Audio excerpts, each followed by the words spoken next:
नमस्कार दोस्तों, स्वागत है आप सभी लोगों का एक बार फिर से हमारे एग्री ट्रेनिंग प्रोग्राम में।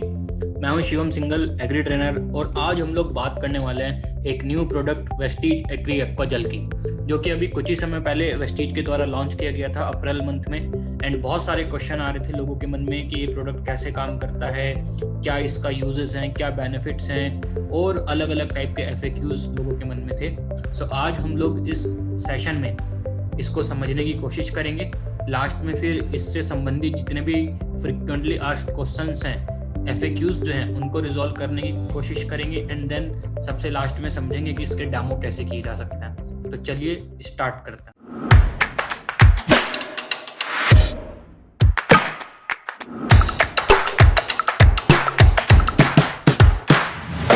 एग्री एक्वा जेल दोस्तों, ये जो एक प्रोडक्ट है, ये प्रोडक्ट रिसर्च बेस्ड प्रोडक्ट है, जो कि कुछ समस्याओं को ध्यान में रखते हुए उसके ऊपर रिसर्च करके तब लॉन्च किया गया है। तो सबसे पहले उन समस्याओं को समझने की कोशिश करते हैं कि आखिर वो कौन सी समस्याएं हैं जिनको रिजॉल्व करने के लिए ये प्रोडक्ट लॉन्च किया गया। सो आज के समय में अगर किसान के सामने कुछ चुनौतियों की बात करें तो उनमें सबसे बड़ी चुनौती सामने आती है जल संकट की। और जल संकट का मतलब ना सिर्फ जल की कमी है, बल्कि जल की अधिकता भी एक प्रकार का जल संकट है। जल की कमी अर्थात जहाँ पे बरसात नहीं हो पाती पूरी तरीके से, जहाँ पे सिंचाई की व्यवस्था पूरी तरीके से नहीं है, ऐसे क्षेत्र जहाँ पे सूखा ज्यादा पड़ता है। सो ऐसी सारी समस्याएं जहाँ पे पानी की कमी रहती है, ऐसे क्षेत्रों में किसान की पैदावार आमतौर पे हमेशा कम रहती है, बजाय ऐसे क्षेत्रों के जहाँ पे की सिंचाई की व्यवस्था अच्छी है और बहुत सारे किसानों को नुकसान का सामना करना पड़ता है। दूसरी तरफ देखा जाए तो बहुत सारे क्षेत्र ऐसे भी हैं जहाँ पे वर्षा बहुत ज्यादा होती है, बाढ़ बहुत ज्यादा आती है, खेतों में पानी भर जाता है, या फिर कुछ ऐसे क्षेत्र हैं जहाँ पे ग्राउंड वाटर का लेवल इतना ज्यादा है कि मिट्टी हमेशा दलदली रहती है, किसान खेती नहीं कर पाता है। तो अधिक पानी होने की वजह से भी खेतों में बीमारी लगने के चांस बन जाते हैं, फसल पीली पड़ जाती है, वहां पर भी किसान को नुकसान उठाना पड़ता है। सो जल संकट एक समस्या है। दूसरी जो चुनौती है वो है पोषक तत्वों का मिट्टी से रिसाव, जिसको इंग्लिश में लीचिंग ऑफ न्यूट्रिएंट्स भी बोला जाता है, जिससे कि पोषक तत्वों का एक लॉस हो जाता है, नुकसान हो जाता है, हानि होती है। अर्थात जो फर्टिलाइजर्स हम लोग मिट्टी में डाल रहे हैं, वो फर्टिलाइजर्स के अंदर जो पोषक तत्व हैं वो पौधों तक नहीं पहुंच के मिट्टी में नीचे निकल जाते हैं। इसी को लीचिंग ऑफ न्यूट्रिएंट्स कहते हैं। इसको आगे हम और डिटेल में भी समझेंगे। नंबर 3 आता है मिट्टी का कटाव, सॉइल इरोजन। अर्थात जब भी कभी ज्यादा आंधी तूफान चल रहा है, तेज हवाएं चल रही हैं, अधिक वर्षा हो रही है, रन ऑफ हो रहा है पानी का, सो उसकी वजह से जो मिट्टी की उपजाऊ लेयर होती है उसका कटाव हो जाता है, जिसके कारण किसान को वहां पे फर्टिलाइजर्स भी ज्यादा इस्तेमाल करने पड़ते हैं, उपजाऊ मिट्टी का क्योंकि हानि हो जाता है, और किसान की पैदावार भी वहां पे घटती है। सो ये 3 ऐसी समस्याएं हैं जिनको हम देखें तो आज ये समस्याएं मुख्यतः ग्लोबल वार्मिंग की वजह से कहीं ना कहीं आ रही हैं, और आने वाले समय में इन समस्याओं के बढ़ने के चांस और ज्यादा हैं। ग्लोबल वार्मिंग की वजह से ही हमें जल संकट भी आज सामना करना पड़ रहा है। जल संकट में फिर अगर बारिश ज्यादा होती है या पानी हम लोग ज्यादा लगाते हैं तो फिर पोषक तत्वों का रिसाव भी उतना ज्यादा होता है। ग्लोबल वार्मिंग से कहीं ना कहीं मिट्टी का कटाव के ऊपर भी इफेक्ट पड़ता है। तो इन चुनौतियों को ध्यान में रखते हुए ये प्रोडक्ट लॉन्च किया गया। इन चुनौतियों को और अगर हम डीप में समझें तो जल संकट की जो हम बात कर रहे थे, जल संकट में सबसे पहले पानी की कमी आती है।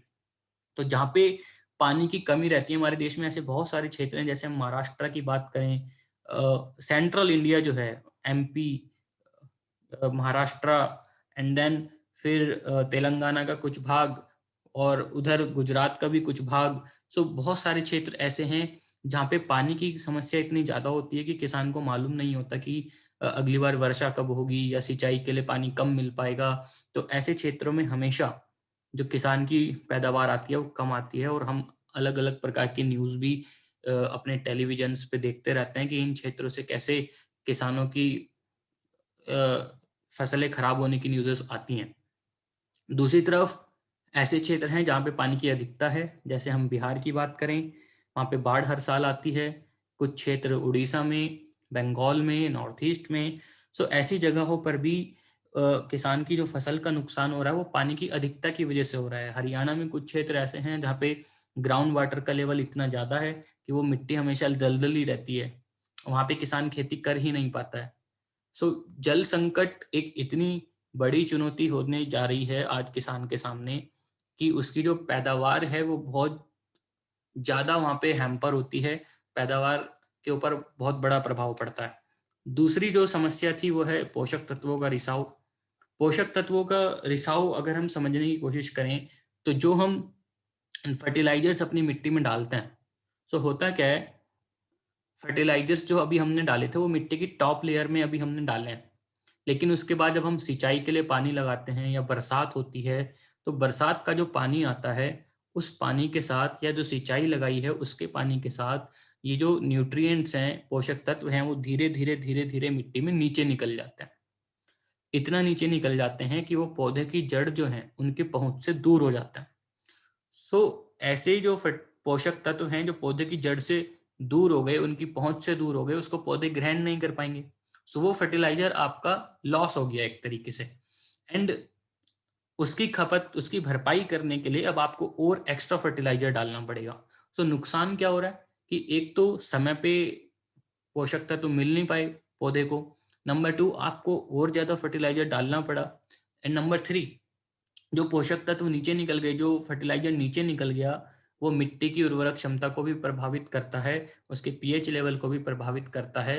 एंड धीरे-धीरे, धीरे-धीरे हमारी मिट्टी की क्वालिटी खराब हो जाती है। इसी को बोलते हैं लीचिंग ऑफ न्यूट्रिएंट्स, और इसी से पोषक तत्वों का बहुत ज़्यादा हानि होता है। नंबर 3 समस्या थी मिट्टी का कटाव। मिट्टी का कटाव हवा के कारण भी होता है, मिट्टी का कटाव पानी के कारण भी होता है, और आम तौर पे हम देखते हैं कि जब बहुत तेज हवाएं चलती हैं, आंधी तूफान आता है, जो मिट्टी की जो टॉप लेयर होती है वो ही एक्चुअली में सबसे फर्टाइल लेयर होती है। तो फर्टाइल लेयर का मिट्टी के जो ऊपरी परत है उसका हवा के कारण या पानी के तेज बहाव के कारण कटाव हो जाना ही सॉइल इरोजन कहलाता है, जिसकी वजह से न्यूट्रिएंट्स का भी लॉस होता है, क्रॉप का भी लॉस होता है। जैसे आप पिक्चर में भी देख पा रहे हैं कि खेत के बीचों बीच एक नाली बन गई है, जिससे वहां से मिट्टी भी कट के चली गई और वहां से फसल भी निकल के चली गई। इन 3 समस्याओं को ध्यान में रखते हुए, जल संकट, पोषक तत्वों का रिसाव और मिट्टी का कटाव, इन 3 समस्याओं को ध्यान में रखते हुए इस प्रोडक्ट के ऊपर रिसर्च हुई, इस प्रोडक्ट को लॉन्च किया गया, और इस प्रोडक्ट से ये समस्याएं दूर कैसे होती हैं, अब हम इसके बारे में बात करेंगे।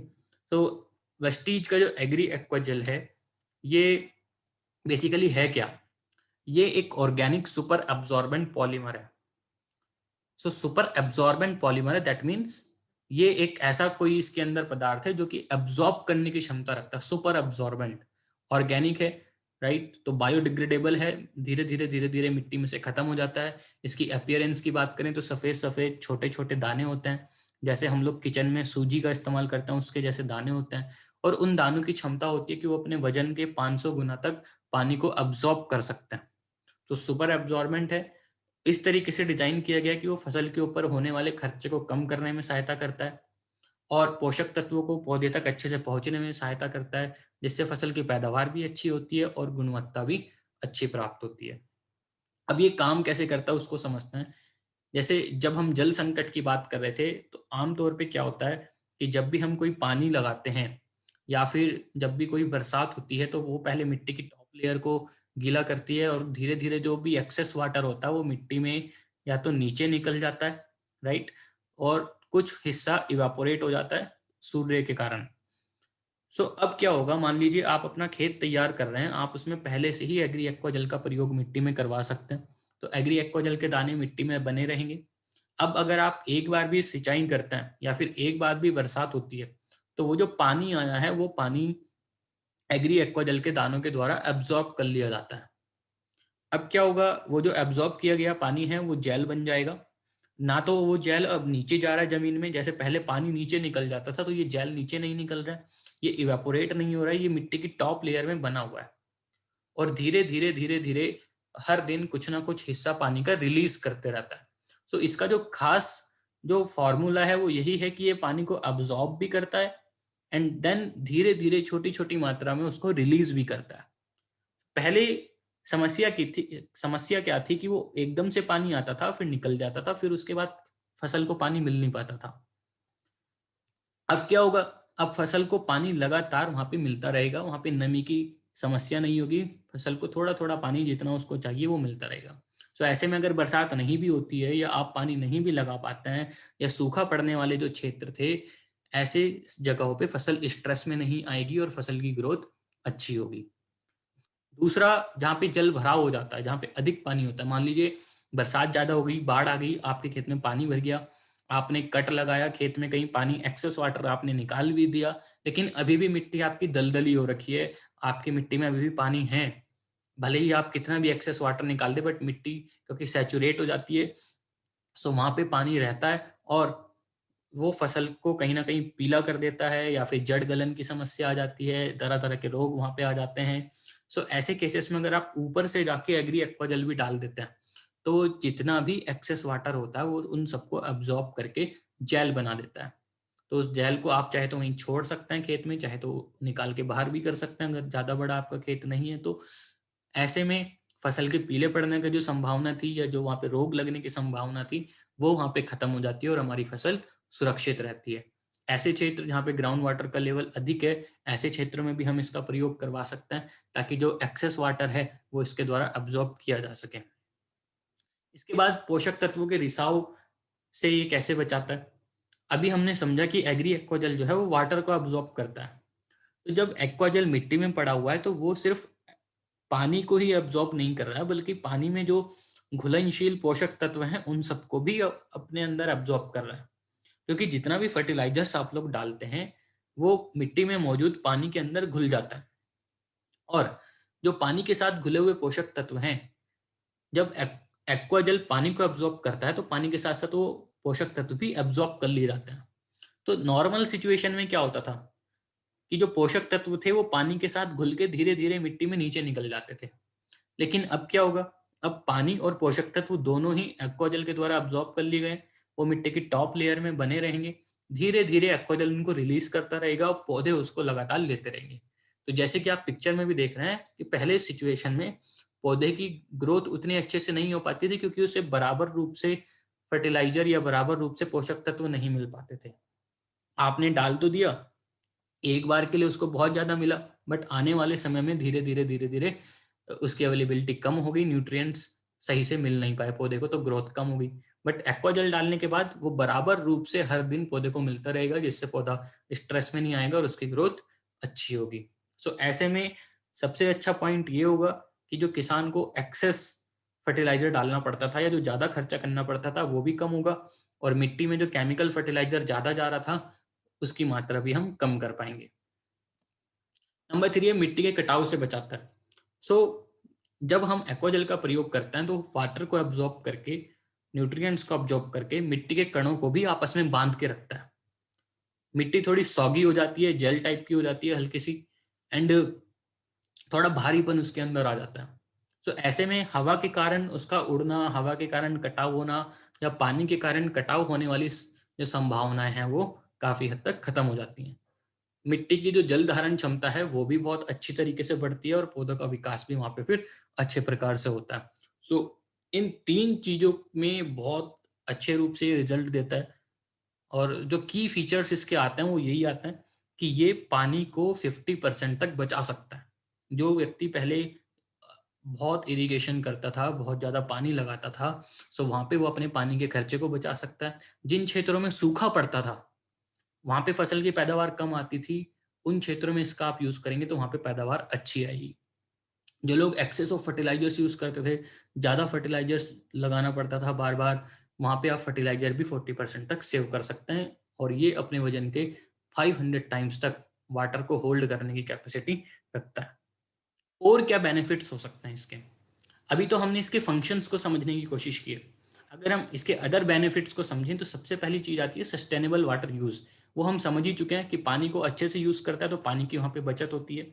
न नंबर 2, अगर मिट्टी में ना तो कम पानी है, ना ही ज़्यादा पानी है, एक ऑप्टिमम लेवल बना हुआ है तो बीजों के जर्मिनेशन के लिए एक अच्छा वातावरण तैयार होता है जिससे कि जर्मिनेशन वहाँ पे फास्ट होता है। बहुत सारे इस रोग खेतों में सिर्फ इस वजह से भी लगते हैं क्योंकि मिट्टी में वाटर लॉगिंग हो जाती है और जल का भराव हो जाता है जिसके कारण नई अलग-अलग प्रकार की फंगस आ जाती है, बैक्टीरिया आ जाते हैं। तो अगर मिट्टी में वाटर लॉगिंग नहीं हो रही है, मिट्टी में पानी की अधिकता नहीं हो रही है, तो वहाँ पे रोग लगने के चांसेस भी कम हो जाते हैं। Enhanced nutrients delivery, that means कि अब जो पोषक तत्व आप डाल रहे हैं, जो फर्टिलाइजर आप लोग डाल रहे हैं, वो बराबर रूप से पौधों तक पहुंच रहे हैं, वो वेस्ट नहीं हो रहे हैं। नेक्स्ट आता है कि अब पानी बराबर रूप से फसल को मिल रहा है, ऐसा नहीं हो रहा है कि फसल पानी की वजह से स्ट्रेस में है, ऐसा नहीं हो रहा है कि फसल पोषक तत्वों के अभाव के कारण स्ट्रेस में, तो स्ट्रेस पौधों के ऊपर नहीं आता, जिससे उनकी ग्रोथ अच्छे से होती है, फाइनली आगे जाके उनकी पैदावार अच्छी आती है। And reduced run of, that means पहले बरसात होती थी, पहले मिट्टी में पानी भरता था, जो भी एक्स्ट्रा पानी होता था वो बह के वेस्ट हो जाता था, तो जो पानी बहता था उसको रन ऑफ कहते हैं। सो अब रन ऑफ को हम लोग कम कर पाएंगे, कम रन ऑफ होगा, वो वाटर एब्जॉर्ब कर लिया जाएगा और कहीं ना कहीं हमारे ग्राउंड वाटर को रिचार्ज करने में भी हेल्प करेगा। तो ये एक्वाजल के बेनिफिट्स हैं। इसको प्रयोग कैसे किया जाता है वो यहाँ पे पिक्चर्स के माध्यम से समझाया गया है। अगर हम पिक्चर नंबर 1 को देखें तो सबसे पहले एग्री एक्वाजल को हम उर्वरक के साथ मिक्स कर लेते हैं। उर्वरक को हम समझ सकते हैं गोबर की खाद भी हो सकती है, कोई फर्टिलाइजर भी हो सकता है, कोई ग्रैनुअल्स भी हो सकते हैं। तो सबसे पहले इसका एक मिश्रण तैयार कर लिया हमने, इसको खाद के साथ मिलाया। देन पिक्चर नंबर 2 में देखें तो फिर इसको मिट्टी में डाला गया, मिश्रण को हमने मिट्टी में डाला, फिर उसके ऊपर पौधा लगाया। तो चाहे आप उसको पौधा कहें, चाहे आप उसको बीज कहें या फिर फसल कहें, तो पहले हमने मिश्रण तैयार किया, फिर मिश्रण को मिट्टी में डाला, फिर वहां पे फसल लगाई। पिक्चर नंबर 3 में हम देख पा रहे हैं कि उसके बाद वहां पे पानी डाला गया। सो फसल लगाने के बाद आप या तो पहली सिंचाई कर रहे हैं या फिर वहां पे कोई बरसात हो रही है।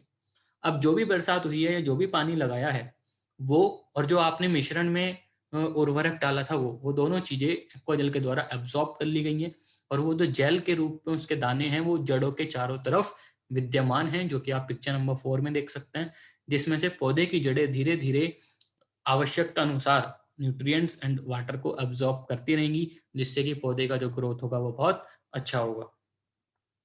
मात्रा और सुझाव, कितनी मात्रा में प्रयोग करना चाहिए? सीजनल जो हमारी क्रॉप रहती हैं और उसमें हम 1 से 2 किलोग्राम प्रति एकड़ के हिसाब से प्रयोग कर सकते हैं।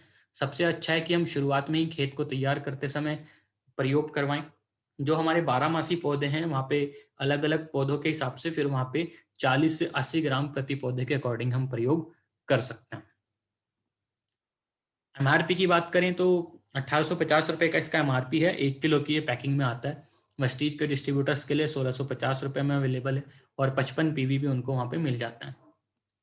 एफएक्यूज, एक्वाजेल को लेके बहुत सारे क्वेश्चन लोगों के मन में आते हैं। हालांकि हमने सारी चीज़ों को कवर करने की कोशिश की है, बट फिर भी कुछ क्वेश्चंस हैं जो लोगों के मन में आ सकते हैं, उनको रिजॉल्व करने की कोशिश करते हैं। एक क्वेश्चन आता है कि एक्वाजेल को डालने का सबसे सही समय क्या है? सो एक्वाजेल को डालने का सबसे सही समय है फील्ड प्रिपरेशन के टाइम, अर्थात जब आप खेत तैयार कर रहे हैं उसी समय हम एक्वाजेल को मिट्टी में डलवा लें। बाद में हम वहाँ पे फसल लगा सकते हैं, पानी लगा सकते हैं, तब हमें एक्वाजेल का सबसे अच्छा रिजल्ट प्राप्त होगा। क्या हम एक्वाजेल को किसी फर्टिलाइजर में मिलाकर प्रयोग कर सकते हैं? यस, आप इसको किसी भी फर्टिलाइजर, मैन्योर, कंपोस्ट, गोबर की खाद, किसी भी चीज में मिला के खेत में प्रयोग करवा सकते हैं। क्या हम एक्वाजेल को फसल की बुआई के बाद भी प्रयोग कर सकते हैं? जैसे अभी मैंने पहले बताया था कि इसको प्रयोग करने का सबसे सही समय है फील्ड प्रिपरेशन के टाइम, अर्थात बुआई से पहले। लेकिन अगर आप बाई चांस बुआई से पहले इसका प्रयोग नहीं कर पाए थे, तो बुआई के बाद भी आप इसका प्रयोग कर सकते हैं। आप वापस किसी उर्वरक या किसी कंपोस्ट में मिला के इसको खेत में अप्लाई करवा सकते हैं। अगला एक क्वेश्चन आ सकता है लोगों के मन में कि एक्वाजेल को एक फसल में कितनी बार डाल सकते हैं? तो एक फसल में जो हमारी सीजनल क्रॉप होती है उसमें आप एक बार भी डालेंगे तो काफ़ी है। आप शुरू में ही एक बार डाल दें और वो जो पूरा सीजन है वो एक बार का एप्लीकेशन उस सीजन के लिए काफ़ी है। क्या एक्वाजल ग्रोथ प्रमोटर है? सो कैटेगराइजेशन की अगर बात करें तो हम इसको ग्रोथ प्रमोटर नहीं बोलेंगे, हम इसको एक्टिवेटर बोलेंगे। लेकिन हमें ये समझना बहुत ज़रूरी है कि जब एक्वाजल का हम प्रयोग कर रहे हैं तो एक्वाजल फसल को वाटर क्राइसिस की वजह से होने वाले स्ट्रेस से बचा रहा है, न्यूट्रिएंट्स की जो डिलीवरी ठीक से नहीं हो पाती है उससे होने वाले स्ट्रेस से बचा रहा है। तो अगर पौधा तनाव मुक्त है और स्ट्रेस में नहीं आ रहा है तो डेफिनेटली पौधे की ग्रोथ भी अच्छी होती है और पैदावार भी अच्छी आती है। सो ग्रोथ प्रमोटर नहीं बोला जा रहा है, कैटेगराइजेशन के मामले में इसको एक्टिवेटर बोला जा रहा है, बट कहीं ना कहीं पौधे की ग्रोथ को भी अच्छा करता है। एक्वाजल 82 से किस प्रकार अलग है? एग्री 82 जो है वो बेसिकली पौधे में स्प्रेडर एक्टिवेटर वेटर का काम करता है। जब भी हम लोग कोई स्प्रे करते हैं तो वो स्प्रे पौधों के पत्तों के ऊपर अच्छे से फैल सके, उसके अंदर पेनिट्रेट कर सके, पौधे को अच्छे से भिगा सके, इस चीज के लिए 82 का प्रयोग किया जाता है। एक्वाजेल जो है वो मिट्टी में प्रयोग किया जा रहा है ताकि मिट्टी की वाटर होल्डिंग कैपेसिटी को बढ़ाया जा सके काफी गुना तक, वहां पे न्यूट्रिएंट्स को स्टोर किया जा सके, उनकी डिलीवरी को इम्प्रूव किया जा सके। तो एक्वाजेल बेसिकली सॉइल में ज़्यादा प्रेफर किया जाता है, एग्री 82 स्प्रे में प्रेफर किया जाता है। और जहाँ तक वाटर होल्डिंग कैपेसिटी की बात है तो उसमें एक्वाजेल की पावर बहुत ज़्यादा है। सो 82 से उसको कंपेयर करना ठीक नहीं रहेगा। 82 बिल्कुल एक अलग प्रोडक्ट है एंड एक्वाजेल एक अलग प्रोडक्ट है। एक क्वेश्चन आ सकता है कि क्या एक्वाजेल एग्री 82 के साथ मिलाकर प्रयोग किया जा सकता है? इसका आंसर होगा नहीं, नो। आप इसको लिक्विड वाले प्रोडक्ट्स के साथ मिला के प्रयोग नहीं कर सकते, क्योंकि लिक्विड के साथ मिलाएंगे तो ये आपके पहले ही जेल बन जाएगा और फिर आप मिट्टी में इसको ठीक से डाल नहीं पाएंगे। तो ज़्यादा अच्छा है कि हम इसको किसी पाउडर या ग्रैनुअल वगैरह के प्रोडक्ट में मिला के प्रयोग करें, लिक्विड वाले प्रोडक्ट्स में ना मिलाएं। एक क्वेश्चन आ सकता है कि क्या एक्वाजेल को पानी के साथ मिलाकर प्रयोग किया जा सकता है? क्या हम इसका स्प्रे कर सकते हैं? क्या हम इसको ड्रेंचिंग में दे सकते हैं, सिंचाई में? नहीं, आप इसको पानी के साथ मिलाकर प्रयोग ना करें। इसको प्रयोग करने का तरीका होता है कि पहले इसको मिट्टी में डाला जाता है और बाद में वहां पे पानी लगाया जाता है। उस पानी के साथ भले ही आप एग्री 82 का भी प्रयोग कर सकते हैं, बट पानी के साथ मिला के स्प्रे वगैरह नहीं कर सकते। फिर एक क्वेश्चन आ सकता है कि एक्वाजेल को किन किन फसलों में प्रयोग कर सकते हैं? तो एज सच कुछ स्पेसिफिक नहीं है कि आप इसी फसल में एक्वाजेल को प्रयोग कर सकते हैं। एक्वाजेल को किसी भी फसल में प्रयोग किया जा सकता है, चाहे वो कपास की फसल हो, धान की फसल हो, मूंग तूर दाल की फसल हो, कोई सब्जियां करता हो, फल फ्रूट के पेड़ हो, या कोई और फसल हो। आप किसी भी फसल में इसको प्रयोग कर सकते हैं। मात्रा आप ऊपर नीचे कर सकते हैं अलग अलग फसल के हिसाब से, लेकिन प्रयोग सभी फसलों में कर सकते हैं। लास्ट में बचता है कि हम इसके डेमोस किस प्रकार से करते हैं। तो मैं यहाँ पे आपको डेमोस तो नहीं करके दिखा रहा हूँ, उसके लिए मैं एक सेपरेट वीडियो बनाऊंगा, बट मैं आपको समझा जरूर देता हूँ कि अगर आप कहीं पे करना चाहें तो आप कैसे करेंगे। एक डेमो होता है पानी और मिट्टी के साथ। पानी और मिट्टी के साथ बेसिकली आप दो डेमो कर सकते हैं। एक तरीका है कि आप एक कांच का गिलास लें, उसमें मिट्टी और थोड़ा सा एक्वाजेल मिला के डाल लें। सो ये वो वाली कंडीशन हो गई कि हमने पहले ही मिट्टी में एक्वाजेल मिला रखा है और अभी तक कोई पानी नहीं लगाया गया है। अब अगर हम ऊपर से इसमें पानी लगाते हैं या एज्यूम कर लेते हैं कि कोई बरसात हो गई है, तो वो जितना भी पानी आया है वो मिट्टी में एक्वाजेल के द्वारा अब्सॉर्ब कर लिया जाता है। तो ये एक डेमो है। आप देखेंगे कि वहाँ जेल बन गया है मिट्टी के अंदर ही, और मिट्टी सॉफ्ट भी हो गई है और पानी अब्सॉर्ब कर लिया गया है। दूसरा एक तरीका है कि हमने पहले गिलास में मिट्टी ली, फिर उसमें पानी डाला। इतना पानी डाला हमने कि मिट्टी भी पूरी गीली हो गई और उसके बावजूद ऊपर भी एक भराव हो गया, एक एक्सेस वाटर इकट्ठा हो गया। तो ये एक बाढ़ जैसी कंडीशन हो गई, हम ऐसा एज्यूम कर सकते हैं। और अब हम अगर ऊपर से इसके अंदर एक्वाजेल डालेंगे तो वो जितना भी एक्सेस वाटर था वो जेल में कन्वर्ट हो जाएगा एक्वाजेल के द्वारा, और आप चाहें तो उसको अलग से निकाल सकते हैं और मिट्टी अब आपकी नॉर्मल हो जाएगी जिसमें कि खेती की जा सकती है। अगला एक डेमो आता है पानी और ह्यूमिक के साथ। यहाँ पे हम पहले पानी लेंगे कांच के गिलास में, फिर उसमें ह्यूमिक डालेंगे। सो वहाँ पे एक घोल बन जाएगा। आप ह्यूमिक की जगह कोई और फर्टिलाइजर भी यूज कर सकते हैं, सपोज यूरिया। तो यहाँ पे एक घोल तैयार हो गया, उसका कलर चेंज हो गया। अब हम इसमें एक्वाजल डाल रहे हैं, तो एक्वाजल क्या करेगा, इस पूरे घोल को अपने अंदर एब्जॉर्ब कर लेगा, जिससे ये साबित होता है कि एक्वाजल सिर्फ पानी को ही नहीं बल्कि उसके अंदर मौजूद पोषक तत्वों को भी एब्जॉर्ब कर रहा है। सो अगर ऐसा होता कि नहीं ये सिर्फ पानी को एब्जॉर्ब करता है तो यहाँ पे ह्यूमिक अलग हो जाता और पानी का जेल बन जाता, बट नहीं, पानी और ह्यूमिक दोनों चीजों को उसने अपने अंदर एब्जॉर्ब कर लिया है और धीरे धीरे वो पौधों को लिए रिलीज करता रहेगा, पौधों को मिलते रहेंगे। सो आई होप आज का इस सेशन में आपको बहुत सारी चीजें सीखने के लिए मिली होंगी। अगर आपको सेशन अच्छा लगा है तो आप उसको शेयर करना बिल्कुल भी मत भूलिएगा। अगर आपने चैनल को सब्सक्राइब नहीं किया तो प्लीज चैनल को सब्सक्राइब कर लीजिए एंड बेल आइकन को प्रेस कर लीजिए। बहुत बहुत धन्यवाद। Thank you very much and नमस्कार।